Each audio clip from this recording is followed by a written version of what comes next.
آخری چیز ہے، اس کے بعد بھی اگر آنکھ نہیں کھلتی کسی انسان کی تو میں نہیں سمجھتا کہ وہ اپنے گرد اس نے جو یہ فلا تزکوا انفسکم، اس نے جو اپنے گرد تزکیہ نفس کا ایک مصنوعی حالہ بنا لیا ہے، کبھی بھی وہ اس حالے سے نکل سکے گا اگر اس حدیث سے بھی آنکھ نہ کھلی۔ اور وہ حدیث کیا ہے؟ مولانا اشرف علی تھانوی نے اس کو اپنے جو خطبات جمعہ ہیں ان میں نقل کیا ہے، بیہقی کی روایت ہے۔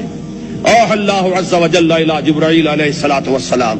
ان اقلب مدینۃ کذا وکذا باہلھا، اللہ نے حکم دیا حضرت جبرائیل کو فلاں فلاں بستیوں کو الٹ دو اس کے رہنے والوں سمیت۔ قال فقال، حضور نے فرمایا، اس پر حضرت جبرائیل نے عرض کیا بارگاہ خدابندی میں، ان فیھا عبدک فلانا لم یعصک طرفۃ عین، پروردگار اس بستی کو الٹ دوں، اس میں تو تیرا فلاں بندہ بھی ہے جس نے کبھی پلک جھپکنے جتنی دیر بھی معصیت میں بسر نہیں کی۔ اب آپ اندازہ کیجئے، یہ جو ہے نا اپنے آپ کو رگڑنا اور مانجنا اور پوری زندگی رگڑنے میں اور مانجنے میں لگا دینا، ہم بعض بزرگوں کے تذکرے میں سنتے ہیں اتنے اللہ والے تھے، اتنے اللہ والے تھے کہ ان کا گھوڑا بھی کوئی مشکوک دانہ نہیں کھاتا تھا، اور وہ خود جو ہے وہ انگریز کی عدالت میں بیٹھے ہوئے اور انگریز کی نوکری کر رہے تھے۔ یہ ہے وہ میکروسکوپک اور مائکروسکوپک کا عدم توازن، طاغوت کی چاکری کر رہے ہیں، انگریز کی ملازمت کر رہے ہیں، انگریز کے قانون کی تنفیذ کے اندر اعلی کار بن رہے ہیں،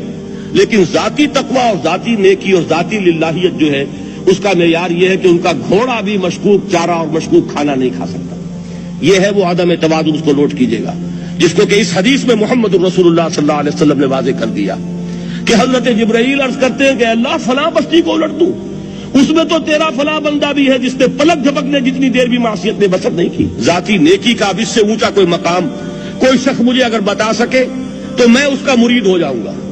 اس سے اونچا کوئی مقام ہوگا کہ آنکھ جھپکنے جتنی دیر بھی کسی نے معصیت میں بسر نہیں کی، ذاتی نیکی کی معراج۔ لیکن حکم کیا ہوا بارگاہ خداوندی سے؟ قال فقال، حضور نے فرمایا، اللہ تعالیٰ نے حکم لیا جبرائیل کو، اقلب علیہ وعلیہ، الٹو اس بستی کو، پہلے اس بدبخت پر پھر دوسروں پر۔ کیوں؟ فإن وجهه لم يتمعر في ساعة قط، اس لیے کہ اس کا چہرہ کبھی میری غیرت میں سرخ نہیں ہوا، اس چہرے کا رنگ نہیں بدلا۔ بے غیرت انسان، بدیاں پھیلتی رہیں، میرے دین کو روندا جاتا رہا، میری شریعت کی دھجیاں بگڑتی رہیں،